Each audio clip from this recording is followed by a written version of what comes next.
It's Thursday, and that means we're throwing it way back with Willis Lucas Law.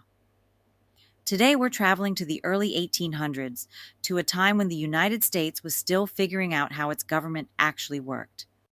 And in 1803, the U.S. Supreme Court decided a case that changed everything. Marbury v. Madison, the birth of judicial review.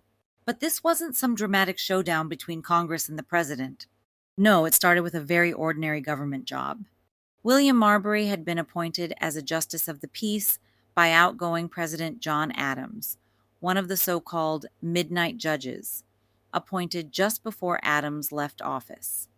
But when Thomas Jefferson took over as president, his Secretary of State, James Madison, refused to deliver Marbury's official commission, so Marbury sued. He wanted the Supreme Court to force Madison to hand over the paperwork and give him the job. Now here's where it gets interesting.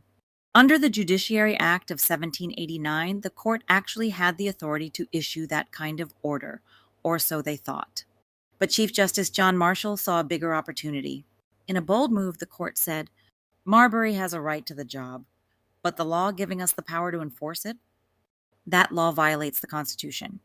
So instead of forcing Madison to act, the court did something no U.S. court had ever done before.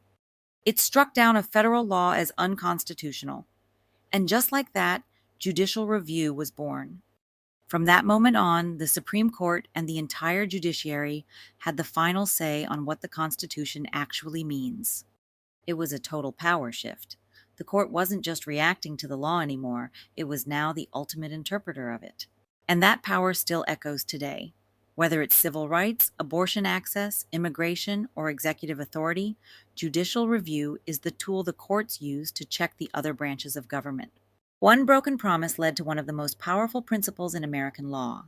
Legal history still shapes our present, so hit that follow button and join us every Thursday. Willis Lucas Law Group, based in Jacksonville Beach, Florida, represents clients in personal injury, civil litigation, criminal defense, and DUI cases. Protecting your rights with experience and integrity.